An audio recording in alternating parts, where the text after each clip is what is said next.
መጣችሁ ሰላም ብለናል። የክርስቶስ ሰላም ከሁላችን ጋር ይሁን። ታፕታፕ ኮፒ ሊንክ ሼር በደንብ እያደረጋችሁ በተለይ በእፎይ ጋር ያላችሁ ኮፒ ሊንኩን በደንብ ከፍ አድርጉት። እሺ ሼር እያደረጋችሁ ለጓደኞቻችሁ ለሙስሊሞችም ለክርስቲያኖችም አዳርሱት። እሺ በደንብ ቫይራል ይውጣ። ታፕታፕ ኮፒ ሊንኩን በደንብ ከፍ እያደረጋችሁ ሪፖስት አድርጉት፣ ስቶሪም አድርጉት። እሺ በተቻለ መጠን ከፍ ለማድረግ ሞክሩ። እጃችሁን እያሰራችሁት እኛ ወደ ትምህርታችን እንገባለን ማለት ነው። እፎይ መቀጠል እንችላለን ወደ ዛሬው ርዕሳችን።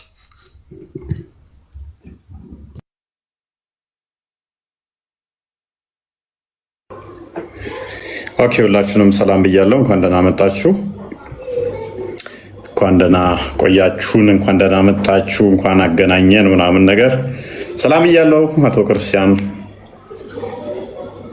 እሺ፣ እፎይ ሰላም ብያለሁ። እንዴት ነህ? እንኳን ደህና መጣህ ብለናል። እንግዲህ ዛሬ በኮርስ እንቀጥላለን ማለት ነው። ያ ፎሎ ያላደረጋችሁ ፎሎ አድርጉት፣ ክርስቲያንን ፎሎ አድርጉትና እንትን በሉ። ፎሎ ያላደረጋችሁት ፎሎ አድርጉት፣ አካውንቱን ከፍ አድርጉ። እስልምና ላይ የሚሰሩ ልጆች አብዛኛዎቻቸው አካውንታቸው ተመቷል እና የኔ ራሱ አሁን ከአንድ ሰዓት በኋላ የሚለቀኝ ገስት የሚያስገባው እንግዲህ እነሱን ደግሞ ፎሎ ያላደረጋችኋቸው ነቃል ቆስጠንጢኖስ 2 አካውንት አዘግተውበታል። የቃልን ፎሎ አድርጉት። ጓ አዘግተውበታል እና አይ ቲንክ ታላቁ ጅብሪልንም እንትን እንዳይገባ አድርገውታል መሰለኝ። እንዳይገባ መዘጋት አልመሰለኝ፣ እንዳይገባ እንትን እንዳይል እናደረጉት እሱንም እና እስልምና ላይ የሚሰሩትን ሁሉንም ኮፒ ሊንክ አድርጉላቸው፣ ፎሎ አድርጓቸው። እያደረጉ ያሉት ሰዎቹ ያው ለማስቆም ይህንን የተገለጠን አልተገለጠም ያሉትን እኛ የገለጥነውን እውነታ ለመሸፈን አካውንት ማጥፋት ላይ ነው የተረባረቡት ማለት ነው። ኤኒዌይስ ዛሬ የምንመለከተው ተውሂድ ጋር በተያያዘ ይሆናል። ብዙ ጊዜ በተውሂድ እንደሚያምኑ ሙስሊሞች ይናገራሉ። እውነት ተውሂድ ምንድን ነው? የትኛው ነብይስ ነው ስለ ተውሂድ ሙስሊሞች በሚሉት አይነት አስተምሮ ያስተማረ? ማን ነው እሱ የሚለውን የምንመለከት ይሆናል ማለት ነው። ተውሂድ የሚል አስተምሮ አይደለም በነቢያት አስተምሮት ውስጥ ሙሐመድ ራሱ የተውሂድን እንደው ክፍፍሉን ተውሂድ በ3 ይከፈላል፣ ተውሂድ እንዲህ ይባላል ብሎ የሚለውን አስተምሮ ሙሐመድ ራሱ ያውቀዋል አይደለም? ከነቢያት አስተምሮት ውስጥ ሙሐመድስ ያውቀዋል የሚለውን የምንዳስስ ይሆናል። እንዲሁም ከሰሞኑ ከዲቤታችን ጋር በተያያዘ አንደኛውን የተውሂድ ክፍል ፎከስ አድርገን እንመለከታለን ማለት ነው። ይኸውም ተውሂድ አስማው ሲፋት የሚባለውን ማለት ነው። ተውሂድ አስማው ሲፋት ላይ እሱን የትኛው ነብይ ነው እናንተ እንደምትሉት ተውሂድን በ3 ከፍሎ ከ3ኛው አንደኛውን ተውሂድ አስማው ሲፋትን ያስተማረ ብለን ዛሬም እሱ ላይ የምናነሳቸው ጥያቄዎች ይኖራሉ ማለት ነው።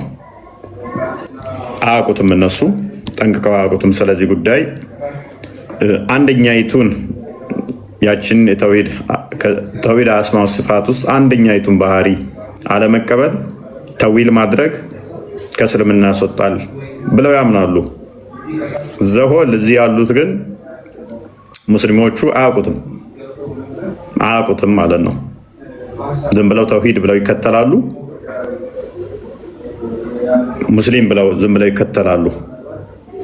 ከዛ ውጪ የሚያውቁት ነገር የለም፣ የሚያውቁት አይደለም ማለት ነው። አንደኛይቱን ማስተባበል ትርጉሙን እንትን ማለት ተዊል ማድረግ እንደዚህ ከእስልምና ያስወጣል። የትኛው ነብይ ነው እንደዛ ያስተማረው? ወደ 124,000 ነቢያት መልእክተኞች ምናምን ረሱሎች መጥተዋል ብላችሁ ካመናችሁ አላህ የሚባለውን አካሉን እንኳን በዝርዝር ታልተናገሩ እነኚህ ነቢያቶች ምን ይጠቅማሉ? እነኚህ ረሱሎች ምን ይጠቅማሉ? ይሄ ሁሉ መልእክተኛና ነቢያት መጥተው የነገሯችሁ እግርና ባት ከሆነ በቁጥር 20 ማይበልጡ እንኳን ከሆነ የነገሯችሁ የነኚህ ሁሉ ነቢያትና መልእክተኞች መምጣት ጥቅሙ እንዴት ወሲብ ማድረግ እንዳለባችሁ፣ እንዴት ሽንት ቤት መግባት እንዳለባችሁ፣ እንዴት ማግባት እንዳለባችሁ፣ እንዴት እንትን ማለት እንዳለባችሁ ነው ወይ? እነኚህን እንዲቴል የምንመለከት ይሆናል። ሙስሊሞች በክርስቲያን በኩል ሂዱ፣ እኔ ማስገባት ስለማልችል ማለት ነው። ለአንድ ሰዓት ያህል እኔ ማስገባት አልችልም። ከአንድ ሰዓት በኋላ ገስት ይከፍትልኛል፣ ሜይ ቢ እንገባለን። ካልሆነ እስከዛ ግን ክርስቲያን ጋር ሂዱ፣ ክርስቲያን ማስገባት ትችላለህ። ተውሂድን እንዴት ነው የተረዳችሁት? ተውሂድ የሚባል ቃልም በቁርአን ውስጥ የለም፣ ሽታውም የለም። ቁርአን ግልጽ እና የተብራራ እንደሆነ ሙስሊሞች ያምናሉ። ይሄ ግልጽ በሆነ ውስጥ አንዲትንም አልተውንም። የብናኝ ክብደት እንኳን ያላት ብትሆን ሁሉን አብራርተናል። ከዘቡር ከ200 በላይ እጥፍ ቁርአን የተብራራ ነው ቢልም ከ200 እጥፍ በላይ ከወንጌልም 7 እጥፍ በላይ ቁርአን የተብራራ ነው ቢሉም ተውሂድ የሚል ነገር በቁርአን ውስጥ ሽታውም የለም። አንድ ተውሂድ በሶስት ይከፈላል የሚል ሽታውም የለም። ሁለት ተውሂድ አስማው ሲፋት ማለት ምን ማለት ነው? በቁርአን ውስጥ ሽታውም የለም። በቁርአን አይደለም በሐዲስ የለም። ተውሂድ በሶስት ይከፈላል የሚል በሐዲስ የለም። ተውሂድ አስማው ሲፋት ምንድነው? ነብዩ ማያውቀውም፣ ሳቦች ማያውቁትም። ትናንትና የመጡ ናቸው ለአላህ እንደዚህ ብለን እንመን ብለው ተሰባስበው የወሰኑት።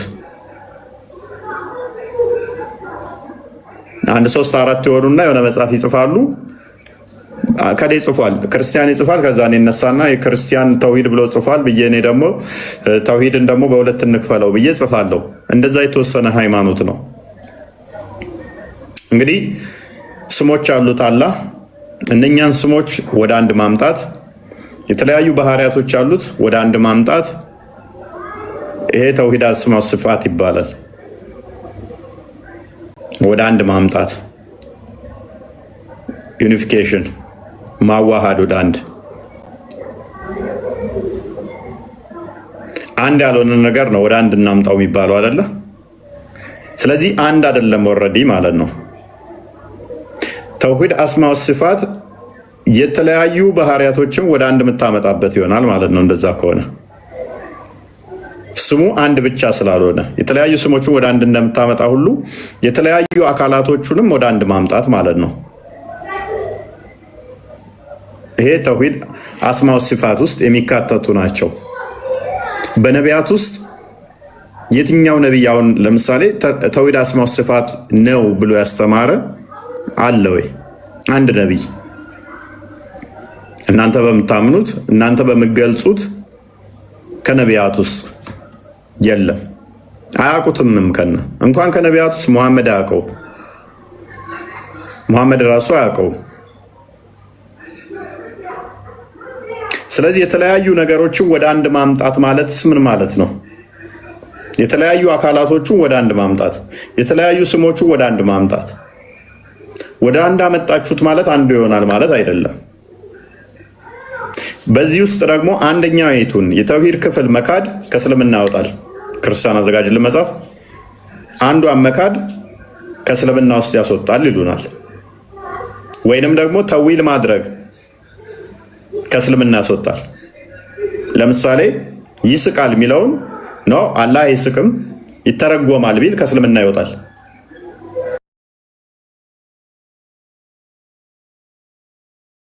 ባህሪው ስለሆነ ባህሪው እንድና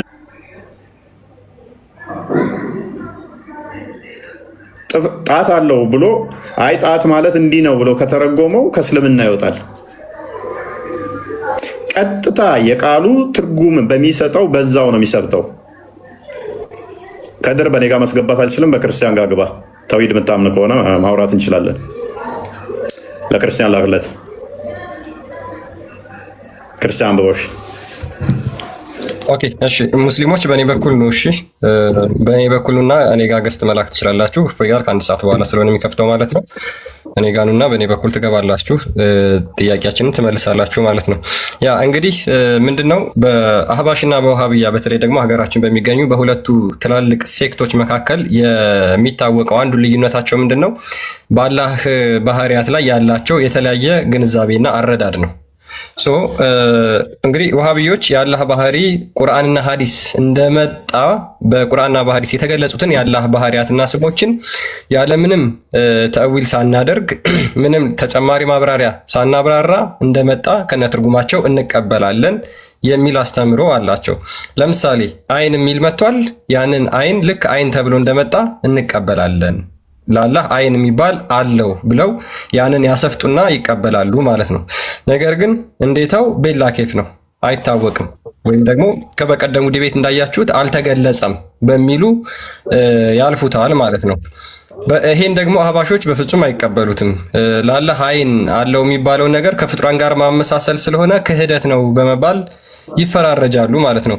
ይሄ የታዋቂው የዋሃብያዎች ሼክ አልኢስላም የሚባለው የአብዱል ወሃብ መጽሐፍ ነው። የአላህን ባህሪያትና ስሞች ስለመካድ የተናገረው አንዱ ምንድን ነው መሰላችሁ? ሉክ በደንብ አዳምጡት፣ በደንብ አንብቡት። እዚህ ጋር የአላህን ስሞችና ባህሪያት አንዱን አለመቀበል ከኢስላም ውጭ ያደርጋል። ወደ አማርኛ ተርጉመው ያስቀመጡት ነው። ኦኬ አይ ቲንክ ታያለውን። ኦኬ የአላህን ስሞችና ባህሪያት አንዱን አለመቀበል ከኢስላም ውጭ ያደርጋል። ሉክ ለምሳሌ አህባሾች አይን የሚለውን አይቀበሉም። ምክንያቱም ከፍጡራን ጋር ማመሳሰል ስለሆነ ማለት ነው። ትርጉም ይሰጡትና ተእዊል አድርገው በሌላ ትርጉም ነው የሚቀበሉት እንጂ ለአላህ ያንን ባህሪ ሰጥተው አስፍጠው አይደለም። ስለዚህ ይህንን ባለመቀበላቸው ምክንያት ከእስልምና ውጭ ትሆናላችሁ ይላቸዋል ማለት ነው። ይህ መጽሐፍ የዋሃብያዎች መጽሐፍ አንዷን በደንብ አስተውሉ። የመጣውን እንደዛው ይስቃል ከተባለ ይስቃል፣ ይሮጣል ከተባለ ይሮጣል፣ ይሄዳል ከተባለ ይሄዳል፣ ያያል ከተባለ ይሄዳል፣ እጅ ከተባለ እጅ፣ እግር ከተባለ እግር። ምንም ተዊል ምንም ምሳሌያዊ ማድረግ ጃዚ ነው እንደዚህ ነው እንደዚህ ነው አይቻልም፣ አይቻልም።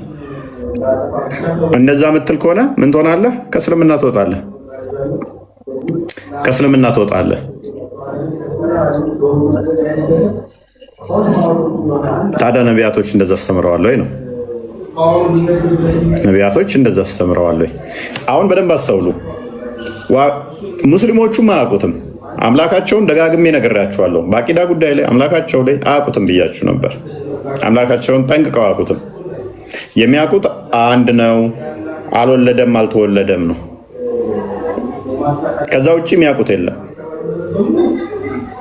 ከዛ ውጭ የሚያውቁት ነገር የለም። ለዚህ ነው የሆነ ቪዲዮ ክርስቲያን አይተሃል? እኔ ምንድነኝ ማነኝ ያለውን አይቼዋለሁ። እናሳያቸዋለን። ቆይ እሱን አዘጋጀው። ቢ በጣም ደጋግሜ እየሰማሁት እያሳዘነኝም ደግሞ የሆነ መራር የሆነ ሀቅ የምታውቀው ነገር አለ አይደለ? አውቀዋለሁኝ ሁሉም ሙስሊም እንደዛ እንደሆነ። ሁሉም ሙስሊም አቂዳውን አያውቅም። ከስር ያለውን አለ የምላችሁ ንጽጽር የሚሰሩት አያውቁትም። ንጽጽር የሚሰሩት አያውቁትም። አስተውላችሁ እንደሆነ ውይይታችን ላይ አላህ እጅ ያለው እጅ ምንድን ነው ስለው እጅ ነዋ ሲለኝ ነበረ። ዘፋይናል መልሱ እጅ ምንድን ነው ብትሏቸው እጅ ነው ነው መልሱ። ከዛ ውጭ የለም። አውቀዋለሁ እኮ እግር ምንድን ነው ብትሏቸው እግር ነው ነው የሚሉት ምላሹ። ከዛ ውጭ የለም።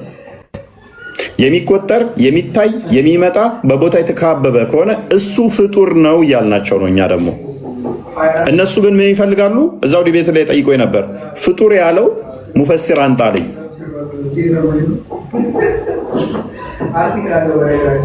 የሚካበብ የሚታይ ቦታ የሚይዝ የፍጡር ባህሪ ነው።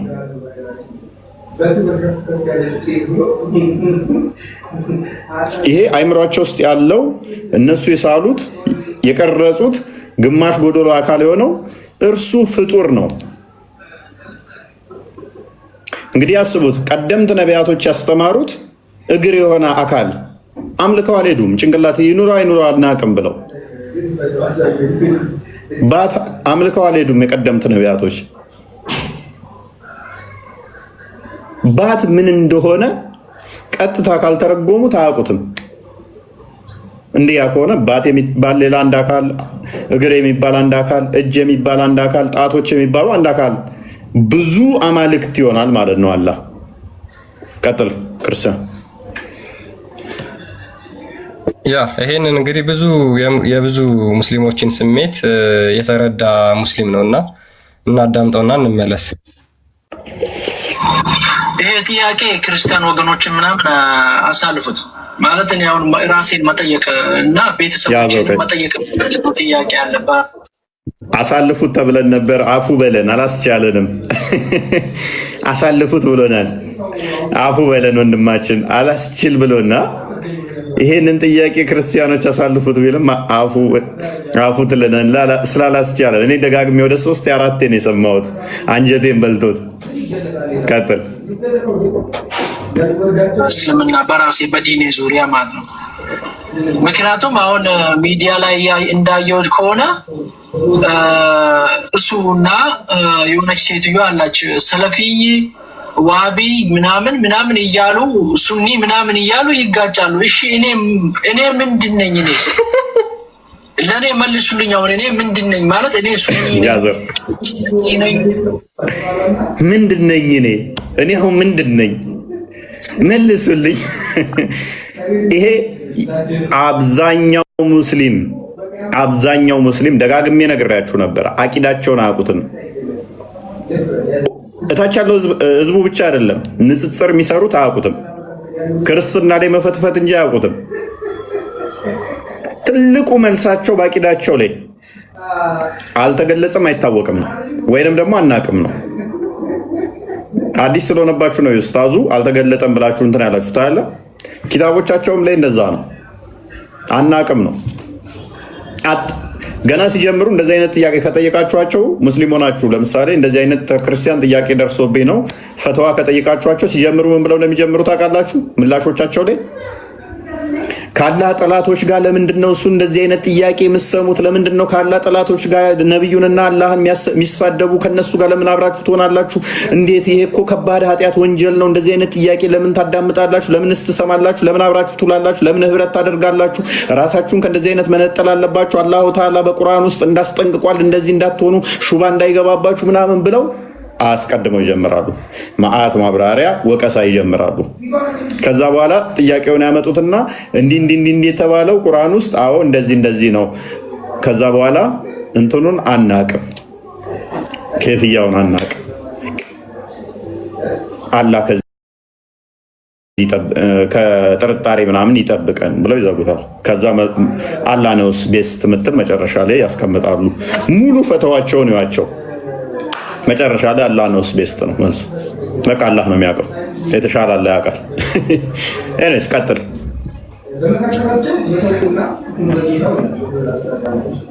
ሚዩት ነው። ሱኒ ነኝ ሰለፊ ምናምን እያሉ ሱኒ ምናምን እያሉ ይጋጫሉ። እሺ እኔ ምንድን ነኝ? ለእኔ መልሱልኝ። አሁን እኔ ምንድን ነኝ ማለት እኔ ሱኒ ነኝ፣ ሰለፊ ነኝ፣ ዋሃቢ ነኝ፣ ሱኒ ነኝ፣ ምንድን ነኝ? እኔ አሁን ግራ ተጋባው ማለት ምንድን ነኝ? እሱ የሚባል ሰውዬ ለፈጣሪ እጅ እግር አለው ሲል ሰማው። ፈጣሪ እጅ እግር ካለው እሺ ሚስት አለዋ ታዲያ? 4 ሚስት ነው ያገባው ወይስ ስንት ሚስት?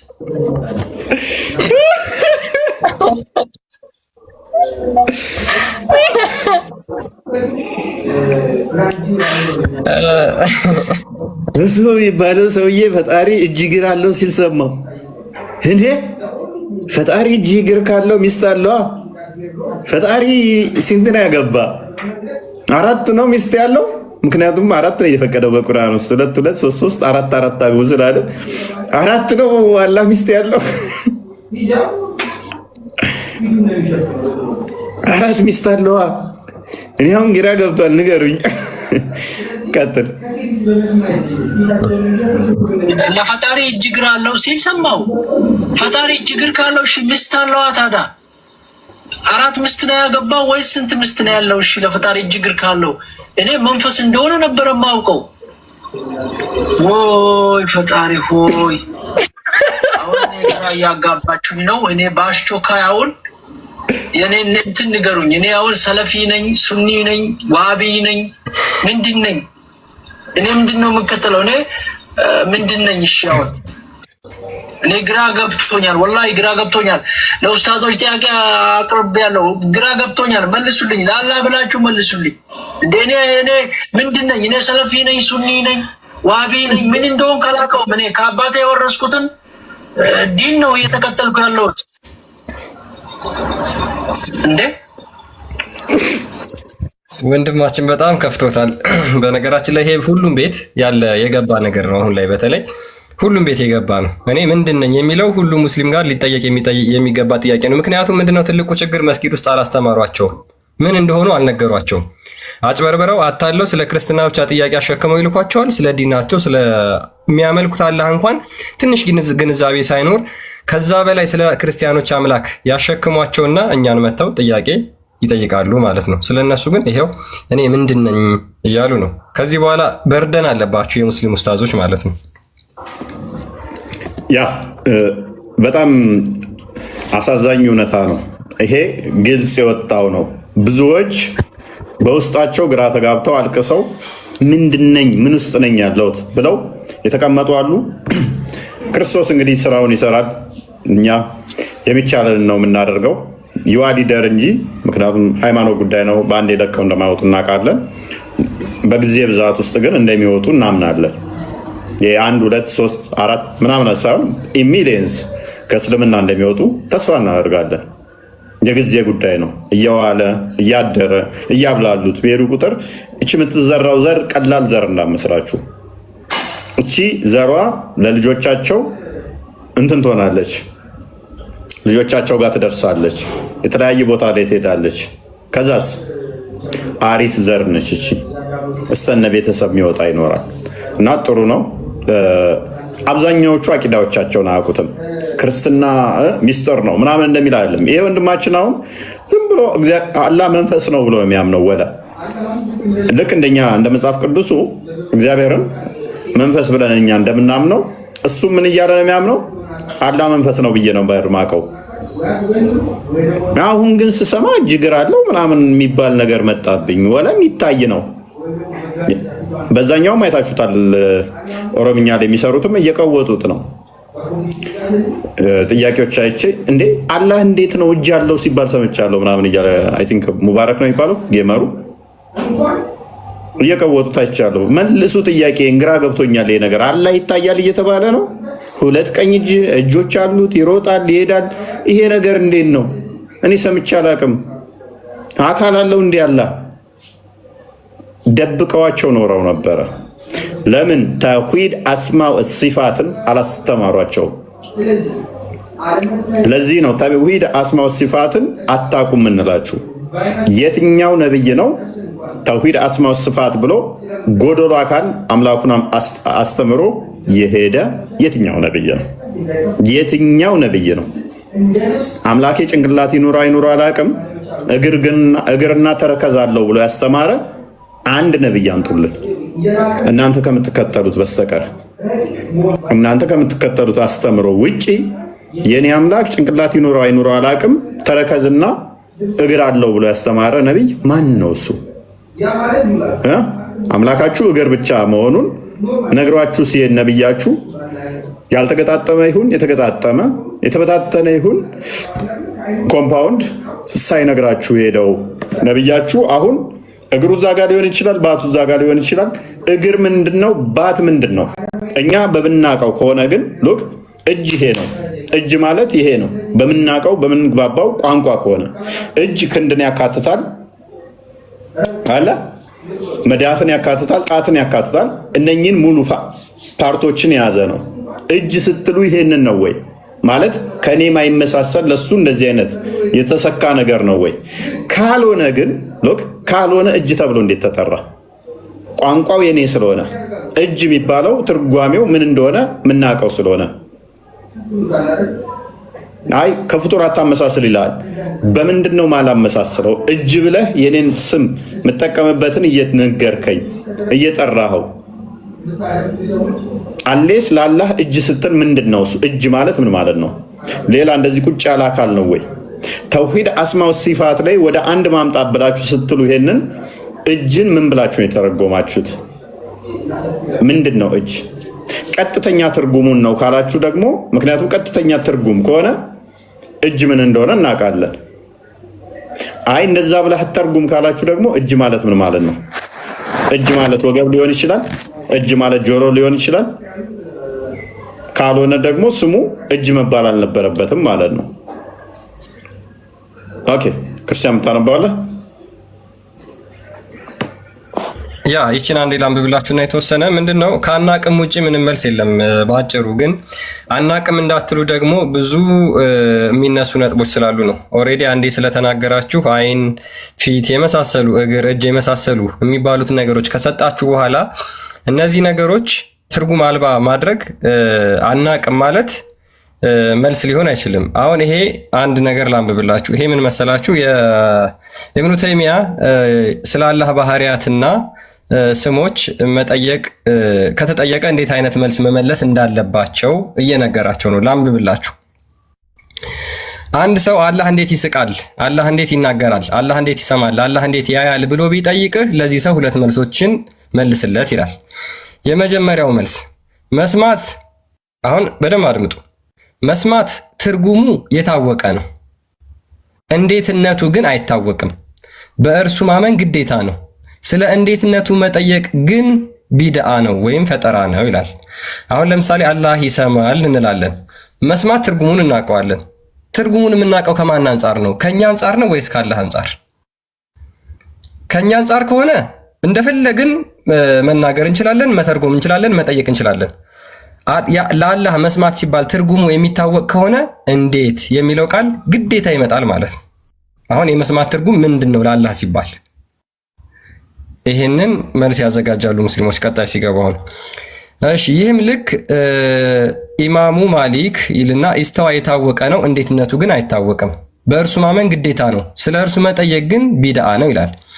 ሁለተኛ መልስ አላህ እንዴት ይሰማል ብሎ ሲጠይቅህ አንተ ደግሞ መልሰህ አላህ ራሱ እንዴት ነው ብለህ ትጠይቀዋለህ ይላል።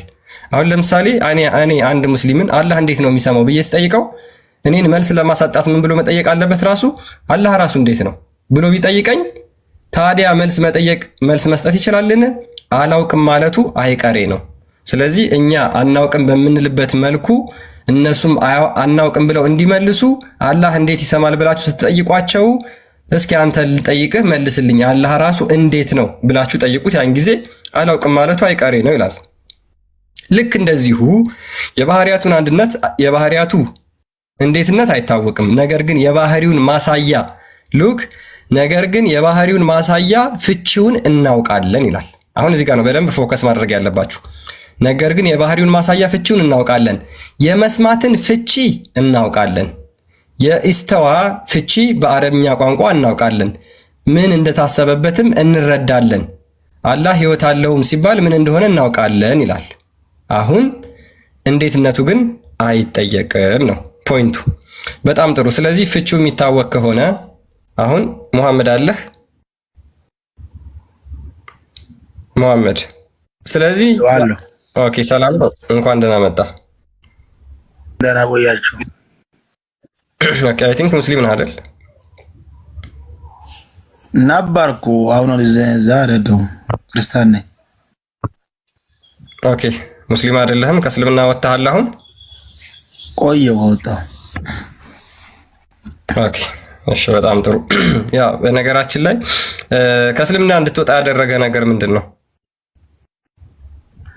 ከእስልምና እንድትወጣ ያደረገኝ ብዙ ነገር ነውና ዋናው እኔ አሁን አይደለሁም ወደ ጌታ የመጣሁት፣ በጣም ትንሽ ቆይቻለሁ።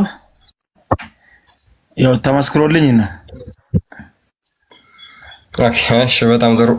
ያ ሌሎች ሙስሊሞች አሁን ትገቡና ስለዚህ የአላህን ባህሪያት እንዴትነቱን አናቅም፣ ነገር ግን ፍቺውን እናውቃለን የሚል ትልቅ መልስ አላቸው። ሉክ አሁን አይን ሲባል ፍቺው ይታወቃል ይላሉ። አይን ሲባል ፍቺው ይታወቃል፣ እንዴት የሚለው ግን አይታወቅም፣ ማለትም አልተገለጸልንም፣ አልመጣልንም በሚል ነው የሚመልሱት ማለት ነው። ሉክ ልቀጥልና ላንብብላችሁ። ኦኬ፣ እዚህ ጋር ለአብነት ያህል አሁን ላይ አንዳንዶች ጸሐፊያን በተለይም አንዳንዶች ዘመናውያን ስንመለከት ይህ በጌታ ምላስ ላይ ተከስቷል ሲሉ ታገኛላችሁ ይላል። ምላስ የሚለው ቃል ለአላህ በፍጹም አናጸድቅም፣ ምክንያቱም ለእርሱ የሚያስረዳ ማስረጃ ወይም ደግሞ ነስክ የለም። ማስረጃ ካልመጣ ደግሞ እንቆጠባለን፣ ዝም እንላለን፣ እንዲህም እንላለን ይላል። አላህ ይናገራል። ንግግሩ እንዴት ነው ከተባለ ከክብሩና ከታላቁነቱ ጋር በሚስማማ መልኩ ይናገራል እንላለን። አንድ የቢድዓ ፈጠራ ሰው ቢመጣ ምናልባትም አንድ ሰው ይጠሩና እዚህ ጋር አንድ ግለሰብ ይጠራና አልመቅዲስ አልአስናፊ ሸርህ የሚል መጽሐፍ ይጠቅስና በተሰኘው መጽሐፉ ላይ አላህ እንደሚያይ ነገር ግን ያለ ሽፋሽፍት፣ ያለ አይን ቆብ፣ ያለ አይን ብሌንና ያለ ሌላም እንደማያይ በሚጠቅስበት ወቅት ይህን በመካድ በማስተባበል ላይ ያለ ምንም ማስረጃ በዝርዝር መግባት ነው። ለምሳሌ አሁን አላህ ያለ አይን ያያል፣ ያለ ሽፋሽፍት ያያል፣ ያለ አይን ቆብ ያያል ብሎ አንድ ሙስሊም ቢናገር ይሄ ቢድዓ ነው። ምክንያቱም አልተጠቀሰም። ስላልመጣ ስላልተጠቀሰ ያ ሰው ምንድነው ማለት ነው? ኩፍር ውስጥ ገብቷል። አሁን ሙስሊሞች ይህንን እንዴት አድርጋቸው የምታስማሙት? ስለዚህ የአላህ ባህሪ ፍቺው ይታወቃል፣ ትርጉሙ ይታወቃል፣ እንዴታው ግን አይጠየቅም ነው። ስለዚህ እነዚህ በቁጥራቸው የማይታወቁና ያልተገለጹ ባህሪያትን ፍቻቸውን እንፈልጋለን ማለት ነው። ፍቺው የሚታወቅ ከሆነ ለአላህ አይን ስትሉ ምን እያላችሁ ነው? ለአላህ ፊት ስትሉ ምን እያላችሁ ነው? ለአላህ እግር ስትሉ፣ እጅ ስትሉ፣ ባት ስትሉ ምን እያላችሁ ነው? ፍቺውን የግዴታ መናገር ስለሚያስፈልግ ማለት ነው። ያ አካላቶቹን ትርጉም ማይናገሩ ከሆነ ፕላስ ደግሞ ስንት እንደሆኑ እንኳን ማያውቋቸው ከሆነ እንዴት ነው እሱ የነቢያት አስተምሮ ሊሆን የሚችለው? እንዴት ነው የነቢያት አስተምሮ ሊሆን የሚችለው? ነቢያቶች ያስተማሩት እንዴት ነው ሊሆን የሚችለው? ነቢያቶች የአምላካችንን ጭንቅላት አናቅም እግሩን ነው የምናውቀው ያሉበት አለ ወይ? እግሩን እናውቃለን ጭንቅላቱን ግን አናቅም። ባቱን እናውቃለን አንገቱን ግን አናቅም ያለ ነብይ አለ ወይ? መሐመድ ከተናገረው ውጪ ከናንተ ውጪ የትኛው ነብይ ነው አምላካችን እግር አለው ባት አለው ባቱን ይገልጣል በዛ ነው የምናውቀው ጭንቅላት ይኑረው አይኑረው ደረት ይኑረው አይኑረው አናቅም ያለ ነብይ የትኛው ነው? የትኛው ነብይ ነው? ባትና እግርስ ምን ማለት ነው? ምን ማለት ነው? ቀጥታ ትርጓሜ የሚወሰድ ከሆነ እግር ማለት መሄጃ ነው። እግር ማለት መሄጃ ነው አይደለ? ቀጥታ ትርጉሙ እንደዛ ነው የሚለው። ቀጥታ ትርጉሙ ታዊላ ማድረግ አይቻልም ከተባለ ቀጥተኛ ትርጉሙ የምንወስድ ከሆነ እግር መንቀሳቀሻ፣ መሄጃ፣ ጠፍር፣ ጣት ያለው ነው። የለውም አንልም። ኦልራይት ያለው እናሰብታለን። ታዲያ ነቢያቶች 124,000 የነገሯቸው አካል ብዛት እግርና ባት ነው እንዴ?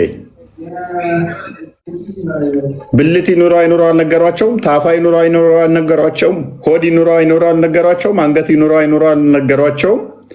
ፊትና እግር፣ እጅና ባት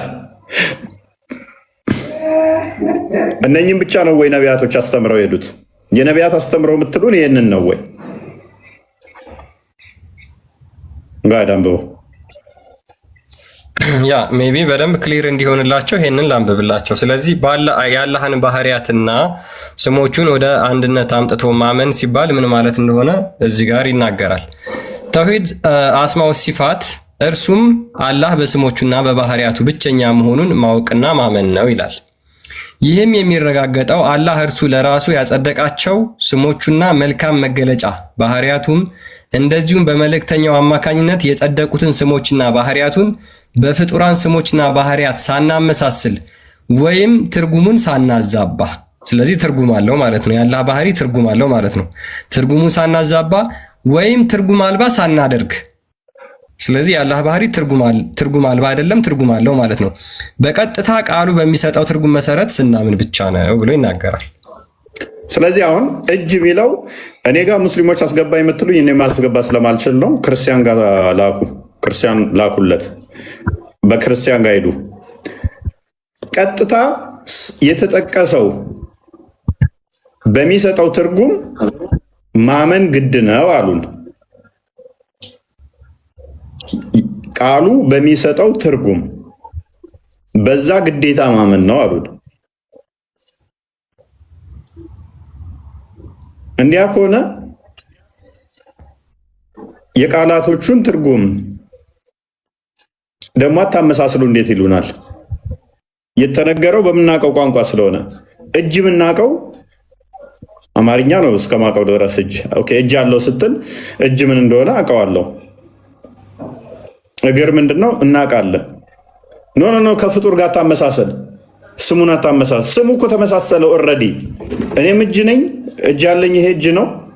ለሱም እጅ ስትል እጅ ስሙ ተመሳሰለ እጅ በሚል ቀጥታ የዛ የቃሉ ትርጉሙ ሰርካልከኝ ነው የሚለው ክፍሉ። ያው ድገምና አንብብላቸው። ስለዚህ እጅ የሚለውን ቃል ቀጥታ ስተረጉመው እጅ ምን እንደሆነ ማንኛውም ሰው የሚረዳው ነው ማለት ነው። ያ ምን ይላል? ይህም የሚረጋገጠው አላህ ለራሱ ያጸደቃቸው ስሞቹና መልካም መገለጫ ባህሪያቱ እንደዚሁም በመልእክተኛው አማካኝነት የጸደቁትን ስሞችና ባህሪያቶች በፍጡራን ስሞችና ባህሪያት ሳናመሳስል ወይንም ትርጉም ሳናዛባ ወይንም ትርጉም አልባ ሳናደርግ በቀጥታ ቃሉ በሚሰጠው ትርጉም መሰረት ስናምን ብቻ ነው። ስለዚህ ትርጉም ማዛባት አይቻልም፣ ትርጉም አልባ ማድረግም አይቻልም። ስለዚህ ቃሉን ትርጉም ቀጥታ በሚሰጠው ማመን አለብህ። የቃሉ ትርጉም ቀጥታን ማመን ከሆነ እጅ ምን እንደሆነ ቃሉን ትርጉም እናውቃለን። እግር ምን እንደሆነ የቃሉን ትርጉም እናውቃለን። ቀጥታ በሱ በቃሉ ትርጉም ውሰድ ተባልኩ። እግር ምንድን ነው? ወይ ነው ማመን እንኳን ደህና ቆያችሁኝ። መልካም። በተውሂድ አስማው ሲፋት ታምናለህ? አዎ፣ እንደ አንድ ሙስሊም አምናለሁ። እንደ አንድ ሙስሊም ስትል ሁሉም ያምናሉ? ይሄንን ይመስለኛል። አያምኑም እንዴ? እየጠየኩ ነው። ተውሂድ አስማው ሲፋትን ለምሳሌ መሐመድ ያምን ነበረ? አዎ። ነብይ ያምናል በተውሂድ አስማው ሲፋት፣ ተውሂድ ሩቢያ፣ ተውሂድ ሉልያ ብሎ ያምናል። ያው እሱ የተከፋፈለው በኡስታዞች ይመስለኛል በኢብኑ ተይሚያ ጊዜ። ስለዚህ ትናንትና ጊዜ ነው መሐመድም ተውሂድ በሚለው ኮንሴፕት ግን ያምን ነበር። ኦኬ እሺ፣ ተውሂድ አስማው ሲፋት ማለት ምን ማለት ነው? በአላህ ስምና ባህሪያቶች ማመን። ኦኬ፣ ባህሪያቶቹ ምን ምንድን ናቸው? ለምሳሌ የማምንበትን ልንገርህ የተማርኩትን። ኦኬ፣ አሁን ስትል እየሰማሁ ነበር። አላህ እጅ አለው ከተባለ ከፍጡራን እጅ ጋር ተመሳሰለ። እንዴት እጅ ይኖረዋል? ባትስ አለው ስትል እንዴት ይኖረዋል ስትል ነበር። ግን አንተ የተማርከውን መልስና ምን መሰለህ? ለምሳሌ አላህ ሰሚና ተመልካች ነው ይለዋል ቁርአን ላይ። አላህ ይሰማል፣ ይመለከታል። እሱ የአላህ ባህሪ ነው መስማትና መመልከት።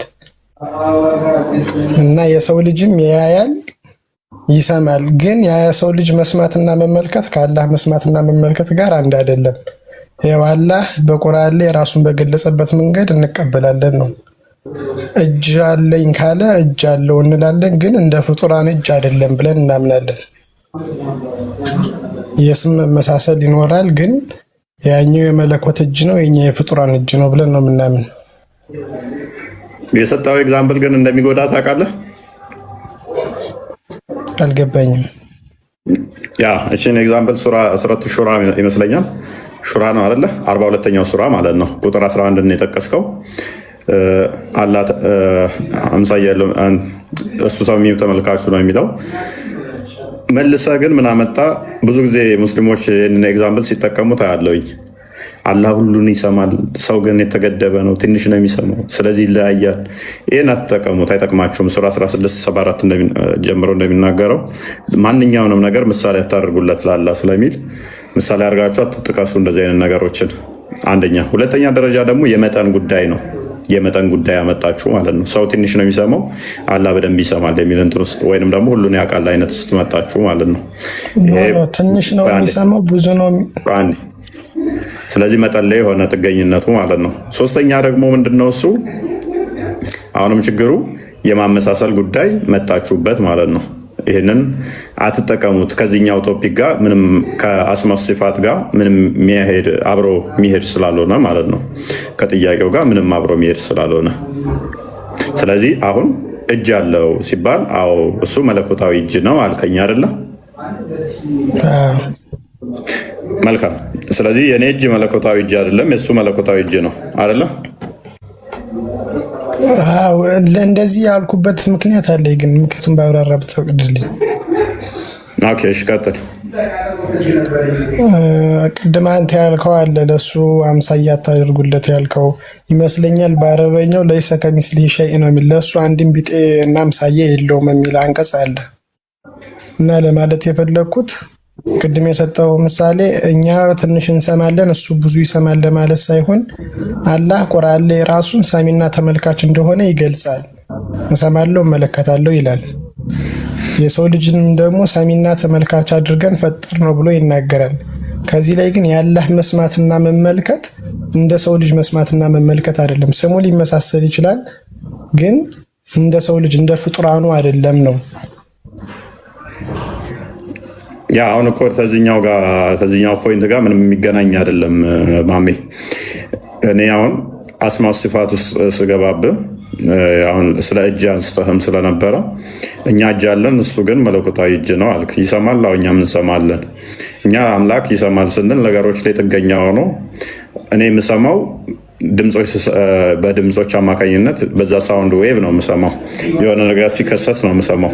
ያንን ክስተት ጠብቄ ነው የምሰማው። ኮዝ ኤንድ ኢፌክት ያስፈልጋል ማለት ነው። ስለዚህ ለእያንዳንዱ ድምፅ ጆሮዬ አጻፋዊ ምላሽ ለመስጠት ይሰማል፣ ያደምጣል ማለት ነው። ያ የሚደርሰው እነኚህ ሶስቱን ጋዝ፣ ሶሊድ፣ ሊኪድ እነኚህን ስቴቶች አልፎ በሳውንድ ዌቭ በዛ በቫይብሬሽን አማካኝነት ሲመጣ ነው ወደ እኔ የምሰማው። ለፈጣሪ እንደዚህ ያስፈልገዋል፣ ኮዝ እና ኢፌክት ያስፈልገዋል። የዛሬ ዓመት የሚከናወነውን ልክ እኔ በማወራበት ሰዓት ይሰማል ብለንም አናምንም። እንደዚህ አይነት ነገሮች ለፈጣሪ አናስጠጋም። ኤኒዌይስ ግን ኦቨርኦል የአንተን ለጊዜው ልተወውና ወደ አንተው ማለት ነው። እኔ አሁን እጅ የሚለውን አንተ ለአላህ መለኮታዊ ብለህ አመጣኸው። አላህ መለኮታዊ እጅ አለው፣ እኛ እጅ አለን። እጅ ስትል እሺ ምንድን ነው እሱ? መለኮታዊ በማለት የጨመርከው ምንድን ነው እሱ? ለአላህ እጅንም ያልኩህ እኮ ያው እሱ ቁርአን ላይ ስለገለጸ ነው። አዳምን በሁለት እጆች የፈጠርኩት ስላለ ነው። ልክ እንደዚህ አሁን እሱ አስማው ሲፋ የሚለው ተውሂድ አስማው ሲፋ የሚለው በአላህ ስምና ባህሪ ማመን ነው። አላህ ለራሱ ያጸደቃቸው ስሞች አሉ፣ እነዛን ስሞች እናምናለን ነው። ሲፋ ደግሞ ባህሪ ነው። ለምሳሌ እጅ ያለው እሱ ይሰማል የሚለው ያያል የሚለው ከዛ እሱ ቁርአን ላይ ራሱን በገለጸበት መንገድ ትርጉም ሳናጣምም አዋለው ብለን እናጸድቃለን ነው። ኦኬ እስከ ዛሬ እንግዲህ ነቢያቶች፣ መልእክተኞች፣ ረሱሎች ብዙ መጥተዋል ብላችሁ ታምናላችሁ። በሺዎች የሚቆጠሩ አይደለ?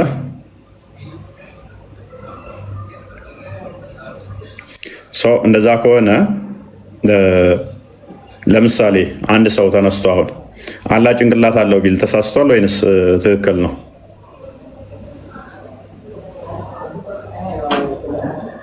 ሜቢ ቁርአን ላይ እና አዲስ ላይ ላይኖር ይችላል። ምን አልከኝ? አላህ ለምሳሌ በቁርአን ላይ የሌለን ለምሳሌ በቁርአን ውስጥ ወይንም በአዲስ ውስጥ የሌለ አላህ ጭንቅላት አለው ወይንም ደግሞ ጠፍር አለው ቢል ከእስልምና ያስወጣዋል? አንድ ሰው እንደዛ ቢል ነው። እዚህ ላይ እውቀቱ የለኝም፣ ግን ያልተገለጸን ነገር እኛ አለው አንልም፣ ያለውን ብቻ ነው የምናጸድቀው። አሁን እሺ እንደዛ ከሆነ ደግሞ የነቢያት አስተምሮ ነው ብላችሁ ካመናችሁ እነኚህ ሁሉ ነቢያቶች የተናገሩት ስላላህችን ብቻ ነው። በዛቱ ላይ የተናገሩት እግር፣ እጅ እና ባት ቢቆጠሩ 50 ራሱ ማይደርሱ እነኚህም ብቻ ነው ነቢያቶች ያስተማሩት።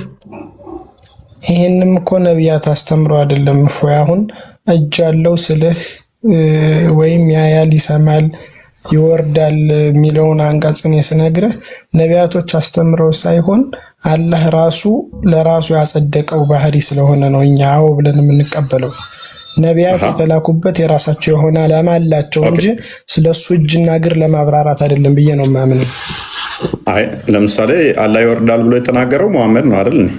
ከሌሊቱ ጌታችሁ አንድ ሶስተኛ ሲቀር ይወርዳል ብሎ የተናገረው መሐመድ ነው። አዎ፣ ግን ያንም ደግሞ አሁን አይተው ከሆነ አንድ በል ሁለተኛ እግር እንዳለውም ቡሃሪ 48 ላይ የተናገረው መሐመድ ነው። እግሩን ገሃነም ላይ ሲጭን ገሃነም በቃ በቃ ትላለች ያለው ሁለት በል። ሶስተኛ ቡሃሪ 74:39 ላይም ባት ሲገለጥ አላህ ባቱን ሲገልጥ ሰጋጆች ይሰግዱለታል ያለው መሐመድ ነው። ስለዚህ ነቢያቱ ይህን ሁሉ ያስተማረ ባቱንም እግሩንም እነኚህን ነገሮች የነገረ መሐመድ ነው እንጂ ነቢያቶች ካስተማሯችሁ አንድ አካል ብጨምር መሐመድ ካልተናገረው ከእስልምና ያስወጣሃል ወይ? ምክንያቱም የነቢያትን አስተምሮ ዘናል ካላችሁ የነቢያቶችንም ማሟላት አለባችሁ። አሌስ ከእስልምና ያስወጣል የሚል አለ እኮ። እየጠየቅኩ እኮ ነው እኔ እየጠየቅኩ ነው ማለት ቅድም አሁን ክርስቲያን ሲል የሰማሁት አለ እንደዚህ አላህ ጭንቅላት አለው ደረት አለው ብሎ ማመን ቢድዓ ነው ይላል ኢብኑ ተይሚያ አለ። ይሄ ማለት ደግሞ ከእስልምና ያስወጣል አለ። ቢድዓ በመሰረቱ ከእስልምና ያስወጣል። ይሄን አውቃለሁ። ቢድዓ ያስወጣል። በጣም ብዙ አዲስ ልሰጥ እችላለሁ። ብዙ አዲስ ልሰጥ አንድ አዲስ ተነስክ ትወጣለህ። እንደዛ ካሰጠው ትወጣለህ ከእስልምና ነው። አይ እንዳጠቃላይ ህዝቡ ላይ ያለው ህዝብ እንዲማርበት ስጠና አዲስን እንጂ እኔ እወጣለሁ አልልህም። ምክንያቱም አልወጣም። እሺ ቢዳ ላሳየህ። እሺ ክርስቲያን መክፈት ትችላለህ?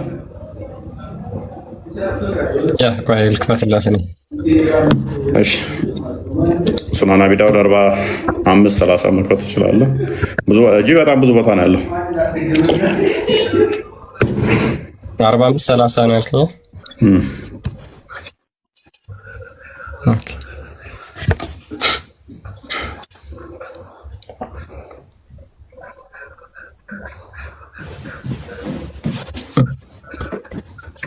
በተመሳይ ቆይ እሱን ክፈተውና እናየዋለን። በጣም የተጠላና አላህ ራሱ ይረግመሃል እንደዚህ ብታደርግ። ወደ መጨረሻ አካባቢ ቼክ አድርገው።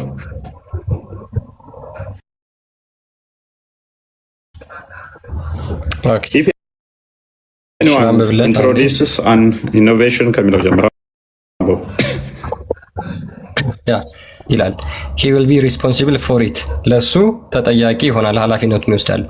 if anyone introduces an innovation or gives shelter to a man ማንም ሰው ኢኖቬሽን ቢፈጥር ወይም ደግሞ ለቢድዓ ለፈጠረ ሰው መጠለያን ቢሰጥ ይላል who introduces an innovation in religion he is cursed by Allah እሱ በአላህ የተረገመ ነው።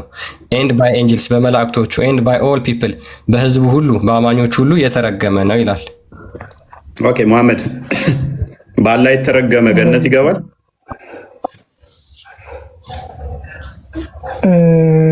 መረገምና ከእስልምና መውጣት እኮ ይለያያል። ገሃነም ነው የሚገባው ወይንስ ገነት ነው የሚገባው? ገሃነም ይገባል፣ ግን ያው አትሊስት ሙስሊም ስለሆነ ቅጣቱን ተቀጦ ገነት ይገባል ብለን ነው ማለት ነው። ኧረ ተው አታስቀኝ። ይወጣል በቃ ስለሚወጣ ነው። ሱናን አናሳይ 15:78 እንድገመው በአላህ የተረገመ ነው። ጥመት ነው እኮ ይለዋል። ቢድዓ አሁን ጥመት ነው፣ ግን ከእስልምና አያስወጣም ነው። እና ስለምትወጣ እኮ ነው አላህ የሚረግምህ። አላህ ሙስሊሞችን ይራገማል እያልከን ነው። 15:78 አናሳይልህ።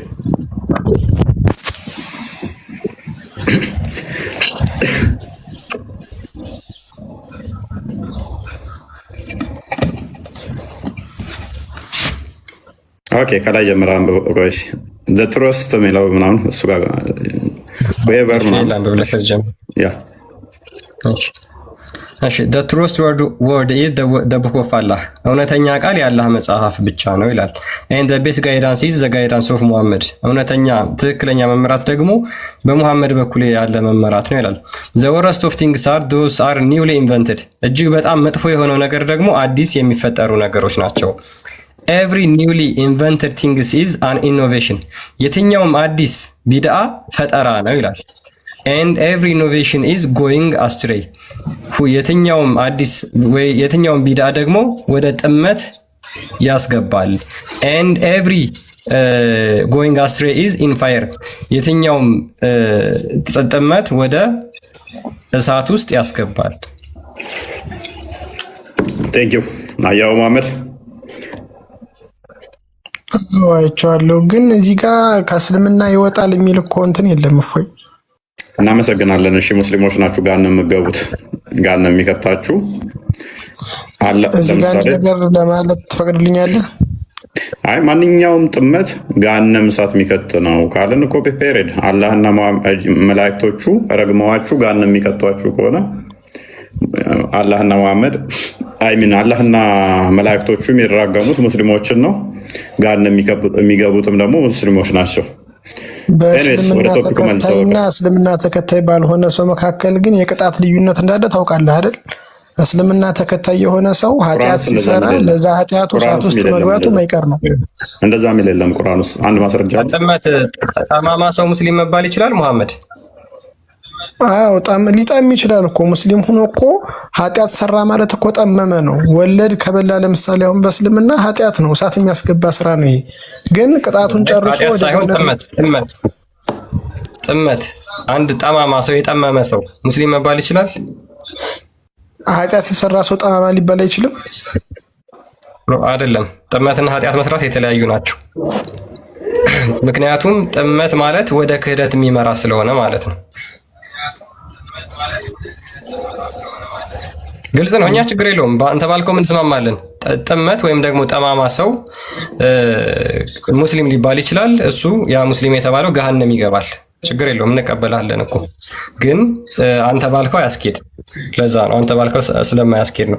ኤኒዌይስ ግን አሁን እዚህ ጋር ስለ አላህ ባህሪያትና ስለ ስሞቹ እንምጣና የአላህ ባህሪያት ትርጉማቸው ይታወቃል አይደል? አዎ። እጅ ማለት እሺ ምንድነው ትርጉሙ? እጅ ነው። ምን ትርጉም አለው እጅ? የእጅ ትርጉም እጅ ነው። ኮሜንተር እንደኛ እንደ ፍጡራን አይነት እጅ አይደለም። በቃ እጅ አለኝ አለ አዎ አለህ ብለን እናጸድቃለን ነው። እንዴታው ግን አይታወቅም ነው። ለምን አልተብራራልንም? ኦኬ፣ ስለዚህ እጅ ማለት ትርጉሙ የማይታወቅ ነው ማለት ነው ወይስ እጅ ማለት እጅ ነው ማለት ትርጉም ነው? ይሄ እኔ እንደገባኝ እንደዛ ነው። በቃ እጅ አለኝ ሲል አዎ እጅ አለህ ብለን ማጽደቅ ነው። ኦኬ፣ ይሄ እጁ ባህሪው ነው አይደል? አዎ። ኦኬ፣ ይሄ ባህሪው የሚጠቅመው ለምንድን ነው?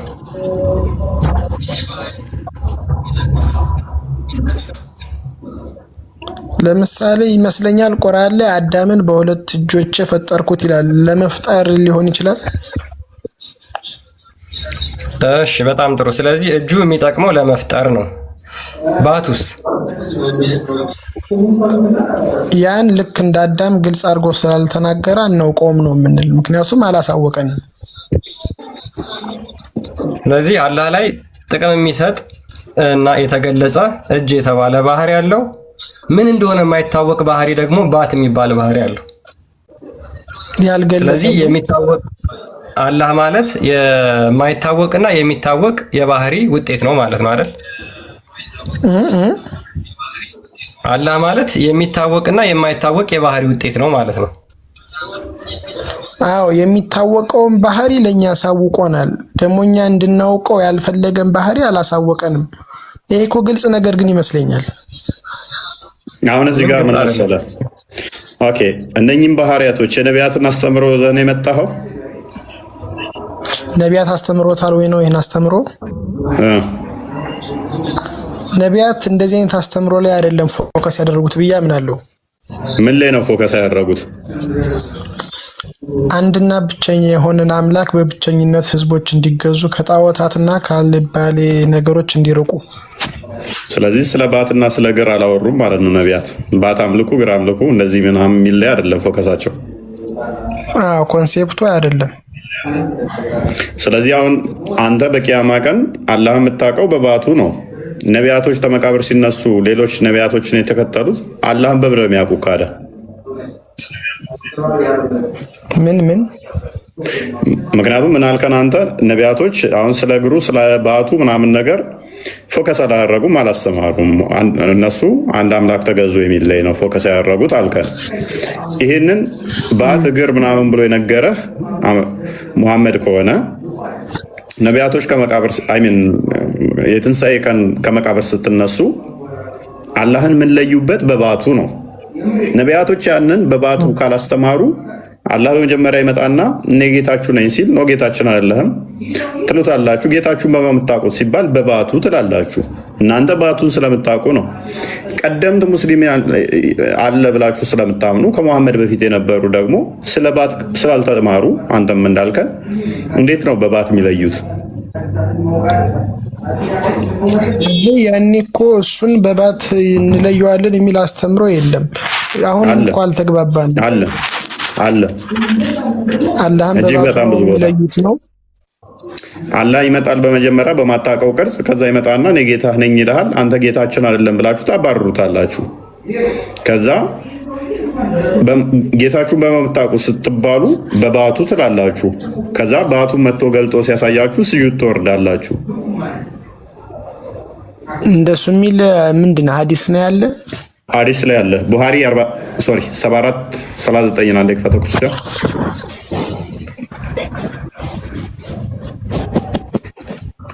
አንፎርቹኔትሊ የምታውቁት በባቱ እንደሆነ የሚናገር ሐዲስ አለ። ሙሐመድ ተናግሯል። ጌታችሁን የምታውቁት በባቱ ነው ብሎ ተናግሯል። ምን ይላል መሰለ the almighty will come to them in the shape other than the one which they saw the first time ጌታችሁ መጀመሪያ ጊዜ ካያችሁበት ቅርጽ በተለየ ቅርጽ ሆኖ ይመጣና እንደዚህ ይላችኋል ይላል። I am your lord እኔ ጌታችሁ ነኝ and they will say you are not our lord ሙሐመድ እናንተ ደግሞ ምን ብላችሁ ትክዱታላችሁ? አላህን አንተ ጌታችን አይደለህም ትሉታላችሁ። and then it will be said to them ከዛ ለነሱ እንደዚህ ይባላሉ do you know any sign by which you can recognize him ሙሐመድ እንደምትባሉ ታውቃለህ? አላህን የምትለዩበት አንዳች ምልክት ይኖር ይሆን ትባላላችሁ። they will say the shin አዎ አለ በባቱ እናውቀዋለን ይላሉ። and Allah will then uncover his shin ከዛ በኋላ አላህ ባቱን ይገልጣል። whereupon every believer will prostrate before him ከዛ በኋላ አማኞች ሁሉ ይሰግዱለታል ይላል። አሁን ይሄን የተገለጠውን ባት የት ነው ያያችሁት? ሙሐመድ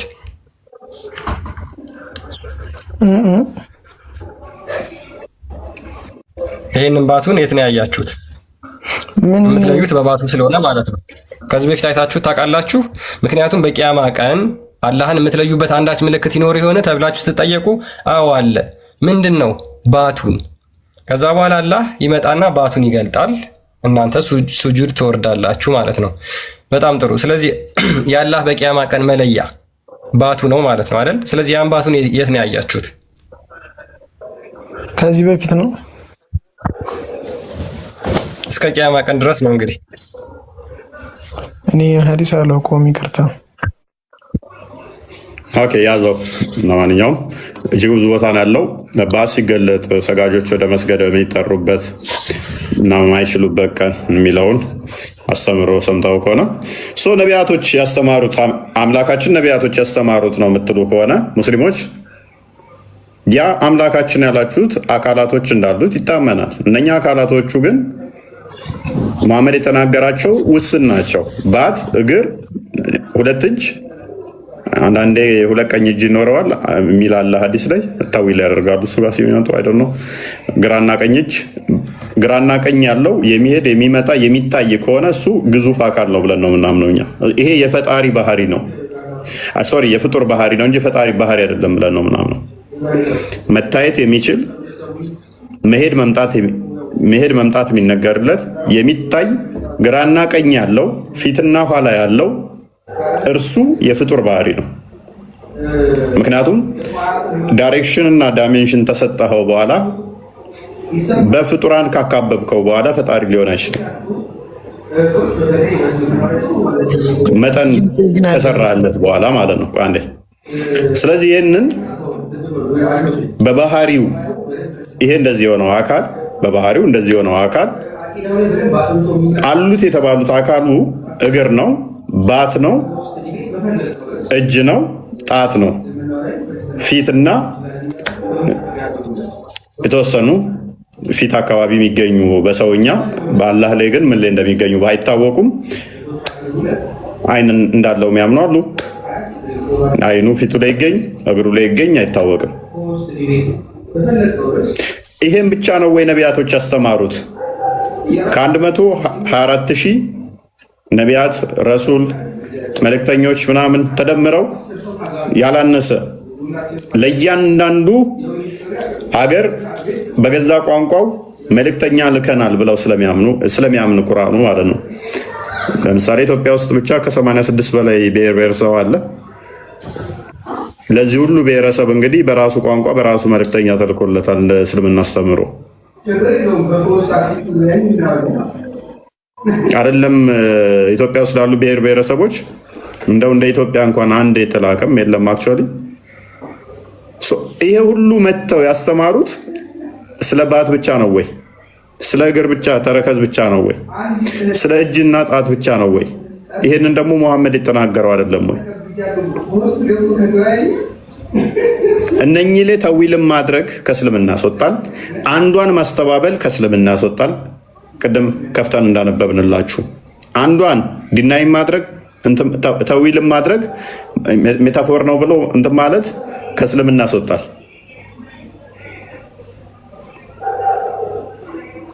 እስከዛሬ ያስተማሩት ይሄን ብቻ ነው። ነቢያቶች ይሄን ብቻ ነው የተናገሩት። ደግሞም ያ አካሉ የተያዘ ነው፣ የተገጣጠመ ነው፣ የተለያየ ነው፣ አይታወቅም። 14:4 አንዴ ክፈተው። አይታወቅም። ይሄ ጤናማ ነው ወይ ማለት? ግልጽና የተብራራ ቁርአን የሚባለው ምንድነው? የተማራችሁበት ነቢያቶች አስተምረው ነው ከተባለ ነቢያቶች ያስተማሩት እንደዚህ ነው ወይ? አንዳንዴ ሲጨንቃቸው እናንተ መጽሐፍ ጋር መጽሐፋችሁ ላይ እንደዚህ ይላሉ። እንደዛ ከሆነ ተቀበሉታላችሁ። እሺ አምላካችሁ ለምሳሌ ጭንቅላት አለው እናንተ ብላችሁ ትቀበላላችሁ? ነው አንቀበልም፣ እኛ ጋር ስላልመጣ። ታዲያ ለምን ትጠቅሳለህ እኛ ጋር?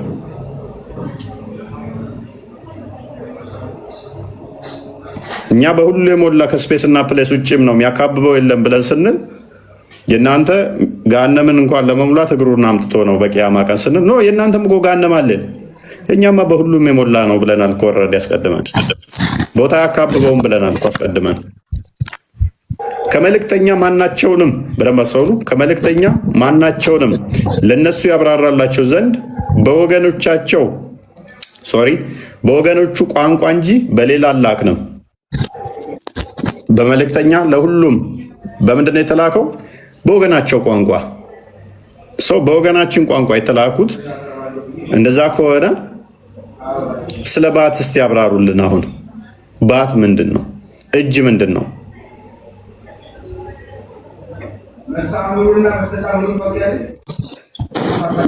መጠየቅ እችላለሁ? ቢንት ቆይ ተቀጥልና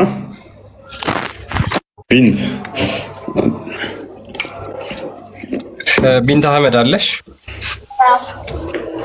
አለሁ። ሰላም፣ እንኳን ደህና መጣሽ። ሰላም ቆያችሁ። طيب የኔ ጥያቄ በክርስትና ላይ ነው። አንዴ ቆይ እስኪ ስለ ተውሂድ ከተውሂድ ክፍሎች አንዱ አስማው ሲፋት ነው አይደለ? አያ እስኪ ምን ማለት ነው? አብራሪልኝ አስማው ሲፋትን። አይ እኔ የገባሁት በክርስትና ላይ ለመጠየቅ ነው። ነው ክርስትና ላይ መጠየቅ አይቻልም? ትችላለሽ፣ ግን ስለ ተውሂድ ተምረሻል? ብማርም እኔ ለማብራራት አልበቃሁም። ስለዚህ ጥያቄ እኔ ሌላ ነው። ስለ አስማው ሲፋት ምንም የምታውቂው ነገር የለም? እሺ እስኪ የምታውቂውን ንገሪኝ። በቃ ምንም የምታውቂው ነገር የለም? አዎ አላውቅም። በክርስትና ላይ ነው ጥያቄ ያለው። ኦኬ፣ ለክርስትና ላይ ይሄን ጠይቂ ብለው ነው ጽፈው የሰጡሽ እንጂ ስለ አስማው ሲፋት አላስተማሩሽም። የሚቀድመው የትኛው ነው? ቆይ አንቺን ብቻ ልጠይቅሽ፣ ችግር የለውም። የሚቀድመውን ብቻ አንቺ ንገሪኝ። ስለ ክርስትና መጠየቅ ነው የሚቀድመው ወይ ስለ አስማው ሲፋት ማወቅ ነው የሚቀድመው? አስማው ሲፋትማ በአላህ ስሞችና ባህሪያቶች ማመን ነው። ስለዚህ ያኔ ያለ ስሞችና ባህሪያቶች እንዳሉት ማለት ነው። ስለዚህ ለራሴ የተማርኩኝ ለሰው ለማብራት ደግሞ ገና ነኝ ማለት ነው። እኔ ደግሞ ጥያቄ እነዛ ባህሪያቶቹ ምን ናቸው? ባህሪያቶቹ ምን ናቸው? አላውቅም እኔ። ኦኬ፣ የአላህ ባህሪያቶች ምን እንደሆኑ አታውቂያቸውም፣ ግን በአላህ ባህሪ ታምኛለሽ። እሱን ችግር የለውም። ያኔ አሁን ታስተናግዳላችሁ ነው ሳታስተናግዱን ጥያቄ በቃ እንደ ሚውት አድርጊ። ቅድም መጀመሪያ መግቢያ ላይ እንደነገርኳችሁ ማለት ነው ጥያቄ ካለሽ ትጠይቂያለሽ፣ ግን መጨረሻ ላይ ነው የምትጠይቂው፣ ምክንያቱም ከቶፒካችን ሽፍት ማድረግ ስለማንፈልግ ማለት ነው። እንዳልኳችሁ ነው ብዙ ጊዜ ሙስሊሞች አሁን አስቸጋሪው ነገር ምንድነው መሰላችሁ? የሚያሸክሟችሁ ስለ ክርስትና ብቻ ነው ጥያቄ። ስለ እስልምና ስለምታመልኩት አምላክ በፍጹም አይነግሯችሁም። እስልምናችሁ ውስጥ ተሰንቅራችሁ የተቀመጣችሁበት ምክንያት ክርስትናን በጣም አታክ አድርገው አጥላልተው ስለነገሯችሁ ነው እንጂ ስለ አምላካችሁ ነግሯቸው አላህን አውቃችሁት አላህን ወዳችሁት ምናምን አይደለም። ሉክ አላህን አውቃችሁት አይደለም፣ ስለ ክርስትና ነግሯችሁ ነው እስልምና ውስጥ እንድትቆዩ የሚያደርጓችሁና በተቻለ መጠን ሙስሊሞች ስለ አምላካችሁ ለማወቅ ሞክሩ። እስኪ ዝም ብላችሁ አስቡት። አላህ ቀኝ እጅ አለው፣ ግራ እጅ አለው፣ ጭንቅላት የለውም። ይህንን አንናገርም። ይሄ ስድብ ነው። ለአላህ ጭንቅላት አለው ማለት ስድብ ነው፣ ከእስልምና ያስወጣል። ኦኬ፣ ስለዚህ ጭንቅላት አልባ ነው። እጅ እግር አለው፣ ባት አለው፣ አንድ ባት። እግር መጥቷል፣ እግሮች የሚል መጥቷል፣ እግር የሚል መጥቷል። ያንን እግር እናምናለን እንቀበላለን ትላላችሁ። እንደዚህ ብለው ቢነግሯችሁ በእርግጠኝነት እስልምና ውስጥ አትቆዩም። ምክንያቱም ገና እየተገነባ ያለ ቤት አይታችሁት ከሆነ ኮለን አለ፣ እነዚህ ስኬሌቴን ሆኖ የምታዩት ማለት ነው። ልክ አላህም እየተገነባ ነው የሚመስለው። እየተገነባ እጅ መጥቷል፣ አይን መጥቷል፣ ፊት መጥቷል። አብዛኛው ክፍል ግን አልመጣም፣ አልተነገረም። ይህንን ደግሞ ማጽደቅ አንችልም። ያልመጣውን ያልተነገረንን ነገር እንዲህ ነው ብለን መናገር አንችልም። እኔ አሁን ጥያቄ ይህንን አላህ በቂያማ ቀን ስታዩት እንዴት ነው የምታዩት? በተገለጸላችሁ ነው ወይስ ባልተገለጸላችሁም ጭምር ነው የምታዩት? እስኪ መሐመድ ሜቢ ጥያቄ ግልጽ ከሆነ ይሄንን መልስልኝ። ምን አላህን በቂያማ ቀን የምታዩት በተገለጸላችሁ አካል ቁርአንና ሐዲስ ላይ በመጣው አካል ብቻ ነው ወይንስ ከቁርአንና ከሐዲስ ውጪ ያሉት ባህሪያቶችንም ጭምር ነው? እሱ ራሱን በሚገልጽልን መንገድ መሰለኝ። ራሱን የሚገልጽላችሁ ቁርአንና ሐዲስ ውስጥ ባለው ነው ወይስ በሌሉት የሚገልጽላችኋል? ያው እኔ አሁን የተገለጹትን ብቻ ስለሆነ ማምን በዛም ከዛ ራሱ ደግሞ የሚገልጽበት መንገድ ደግሞ አለ። ከዛም በላይ በሆነ መልኩ ሊገልጸው ይችላል። ያን አናውቅም። ስለዚህ በቁርአንና ከሐዲስ ከተገለጹ ውጪ ሌሎች ባህሪያቶች አሉ። እነዛንም በቂያማ ቀን እናያቸዋለን ነው አይደል? ሜቢ ኦኬ፣ ለምሳሌ ብልትም ኖሮት ልታዩ ትችላላችሁ። ኦኬ፣ ገስት ለቆኛል አይደለ? ግን አልመጣልኝም እኔ ጋር። እኔ ግን የምለው በዚህ ርዕስ ዙሪያ ያለኝ ጥያቄ በክርስትና እግዚአብሔር ልክ አካል እንዳለው የሚገልጹ ጥቅሶች የሉ? መጽሐፍ ቅዱስ አስተምህሮቶች የሉ? ጀስት ለማወቅ መሐመድ አሁን ይሄን ቃላቶቹ መነገራቸው አይደለም። ቃላቶቹ አሉ አይገናኙም። የኛና የናንተ ማለት እንዴት መሐመድ ምን አለ መሰለህ፣ እኔ ከሌሎቹ ነቢያቶች የምንለይበት እኔ ግልጽ ተናጋሪ ነኝ አንድም ብሏል። ከዘቡር 200 እጥፍ የኔ ግልጽ ነው ብሏል። ከወንጌል ደግሞ 7 እጥፍ የኔ ግልጽ ነው ብሏል።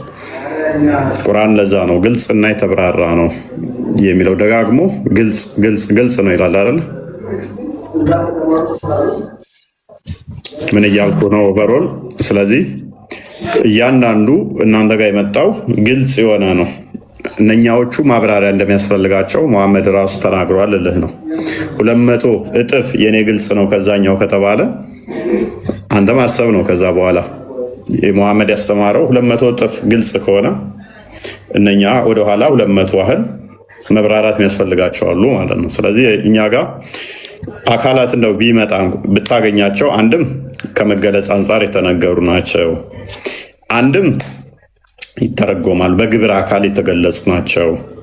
በግብረ አካል የተገለጹ ናቸው። ለምሳሌ ጥቀስ እስኪ። ለምሳሌ መዝሙረ ዳዊት 34:15 ላይ የእግዚአብሔር ዓይኖች ወደ ጻድቃን ናቸው ጆሮዎችም ወደ ጩኸታቸው የሚል ጥቅስ አለ ይመስለኛል። ኦኬ። ስለዚህ የእግዚአብሔር ዓይኖች ወደ ጻድቃን ናቸው ጩኸታቸውን ይሰማሉ እንዲህ ቢል አንደኛ ሰሚ መሆኑን ተመልካች መሆኑን እንጂ የሆኑ አካባቢ ላይ ዓይኑን የሚያዞር የሆነ አካባቢ ላይ ማያዞር ማለት አይደለም። ምክንያቱም እርሱ በሁሉ የሞላ ስለሆነ በሁሉ ያለ ስለሆነ ይሰማችኋል፣ ያደምጣችኋል። ግብረ አካላት ይባላል። ይሄ ግብረ አካል ማለት ምን ማለት መሰለ? አካሉ አለ አይደለ? አካልህ አለ። የዓይን አካል ምንድን ነው? የዓይን ግብሯ ምንድን ነው? ማየት ነው አይደለ? መመልከት። ስለዚህ በግብረ አካል ተገልጿል ስንል እግዚአብሔር ተመልካች ነው ለማለት በግብር አካል ተገልጿል ብለን እናምናለን። ምክንያቱም መጽሐፍ ቅዱስ እኛ እንደ ቁርአን ቃል በቃል አላህ ለጅብሪል ከዛ ጅብሪል ለመሐመድ ነገረው እንደምትሉት እኛ እንደዛ እናምነው። መጽሐፍ ቅዱስ በሰውኛ ለሰዎች የተጻፈ ነው እንድንግባባበት፣ እንድንመራበት። ስለዚህ ያንን በግብረ አካል የተገለጸውን ጽፈውልናል። ይመለከታል፣ ይሰማል ለማለት እንጂ ጻድቃን የሆኑ ቦታዎች ኖረው የሆኑ ቦታ ሳይኖሩ አይደለም። በሁሉ የሞሉ በሁሉ ቦታ ላይ ጻድቃኖች አሉ። በሁሉ ይመለከታቸዋል፣ ያያቸዋል፣ ይጠብቃቸዋል፣ ይሰማቸዋል ለማለት ነው። ስለዚህ በግብረ አካላት ተገልጿል ብለን እናምናለን። ምክንያቱም እሱ መንፈስ ነው እንጂ በፓርቶች የሚያይ የሚሰማ አይደለም። ሆሊ ይሰማል፣ ሆሊ ይመለከታል ብለን ነው የምናምነው። አገኘኝ መሐመድ ሚዩት ነህ። ያ ምንድነው እነሱ ጋር ትልቁ ነገር ያለው ለማየት ዓይን አለው ማለት ያስችላል፣ ለመስማት ጆሮ አለው። በክፍለ አካላት ጥገኛ ነው ብለን አናምነው። እነዛ ከሆኑ የፓርት ጥገኛ ነው ማለት ምን ያመጣባል መሰለ?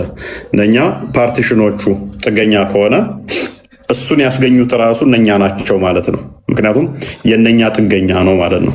ሆሉ የኢች የእንትኖቹ የፓርቶቹ ጥገኛ ነው ማለት ነው። እኔ አሁን የዓይኔ ጥገኛ ነኝ ለማየት ማለት ነው። እኔ ዓይኔ ጥገኛ ነኝ። እጄ የሌላኛው አካል ጣቶቼ እጄ ጥገኛ ናቸው። እጄ መዳፉ የዚኛው ጥገኛ ነው። ይሄኛው የዚኛው ጥገኛ ነው። ይሄ ደግሞ ተፈጥሮ እንደምናውቀው የተገጣጠሙት የመከፋፈል እድላቸው ሰፊ ነው። የሚከፋፈሉ ሁሉ ደግሞ ኮራፕት ለመሆን ግልጽ ነው። ኮራፕት ይሆናሉ ማለት ነው። ይበሰብሳሉ፣ ይለያያሉ። ይሄ ደግሞ የፍጡራን ባህሪ ነው። የፍጡራን ባህሪ ነው። ስለዚህ ፈጣሪ ይመለከት ዘንድ ስፔሲፊክ የሆነች ፓርት አታስፈልገው። እኛ ፍጡራን ነን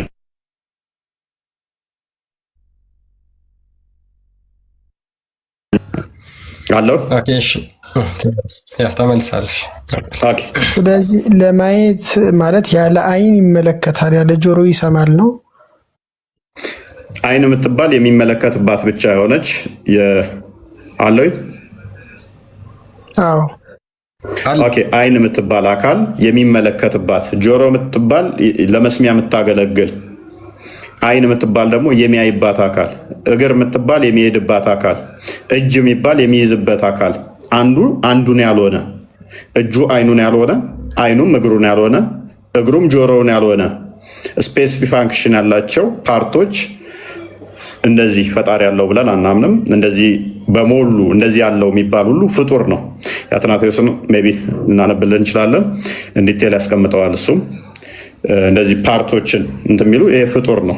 ምክንያቱም እጁ እግሩን አይመስልም። አንተ ባልከን መሰረት አሁን ዓይን የምትባል የሚያይባት አካል ካለችው፣ ጆሮ የምትባል ደግሞ የሚሰማባት ፓርት ካለችው፣ እግር የምትባል ደግሞ የሚሄድበት ካለችው፣ እግሩ ጆሮውን አይደለም፣ ጆሮ እግሩን አይደለም፣ ዓይኑ ፊቱን አይደለም። አንዱ ከአንዱ ይለያያሉ። እንኳን ሌላውን አለመምሰል ከራሱ ጋር የማይመሳሰል ይሆናል ማለት ነው። ፈጣሪ ራሱ ቡራቡሬ ራሱ ላይ ያለ ይሆናል።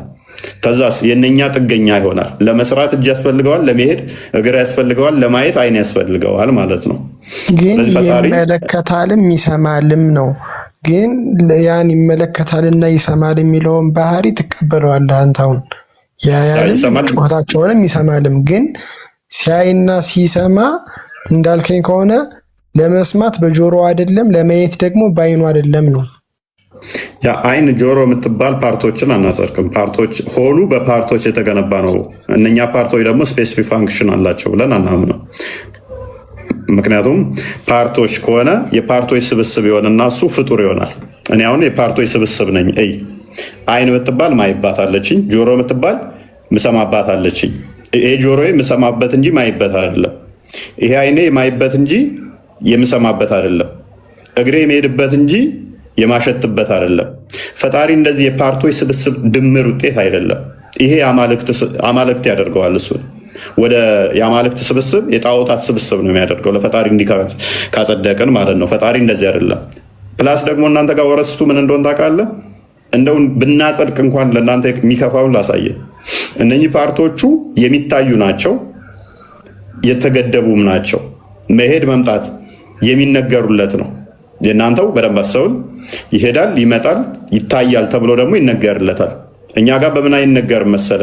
ለፈጣሪ ክበባት የለውም፣ እላይ የለውም፣ እታች የለውም፣ ጎን የለውም፣ ፊት የለውም፣ ኋላ የለውም፣ ጀርባ የለውም፣ ግራ የለውም፣ ቀኝ የለውም። መታየት እነኚህ ለፈጣሪ አይነገሩም። እነኚህ ሁሉ የፍጡራን ባህሪ ናቸው። ፈጣሪ ሲምፕል ነው፣ ኮምፓውንድ አይደለም፣ የፓርቶች ስብስብ አይደለም ብለን ምናምነው። ምክንያቱም በተደጋጋሚ መጽሐፍ ቅዱስ ላይ መዝሙረ ዳዊት ራሱ አንተ በጠቀስከው ላይ ለምሳሌ አይሄድም አይመጣም ስትል አይንቀሳቀስም ማለት ለምሳሌ ይሄን ያልከኝ በሌሊቱ 1/3 አላህ ይወርዳል ከሚለው ተመርኩዘ መሰለኝ። እሱ ላይ ብቻ ጥገኛ ሆኜ ሳይሆን ያንተን ለጊዜው ተወውና የራሴን ነው የነገርኩ። የራሴን ለመለኮት እነኛ አይነገሩለትም እኮና መውጣት መውረድ የሚል ባህሪ የለውም ነው እሱ። መለኮት በባህሪው የለበትም። ምክንያቱም ጥቅስ አይቼ ነበረ ሰዎች የሰሩትን ግንብና ህንፃ ለማየት ይወርዳል የሚለውን ታብራራልኛለህ? መገለጥ ቅድም ብያለሁ መሰለ። በመገለጥ የሚነገሩ አሉ። መገለጥ ማለት ምንድነው? ለእኛ ሲገለጥ ግን ሎክ ለሰዎች መገለጥ እሱ ሪቪሌሽን ይባላል። በመገለጥ የሆኑ ናቸው። መገለጥ ነው እሱ። በተለያየ ፎርም ነው የተገለጠው። ለምሳሌ በመጽሐፍ ብሉይ ኪዳን ላይ ስትሄድ በተለያየ ሁኔታ ላይ በተለያየ መልኩ ለተለያየ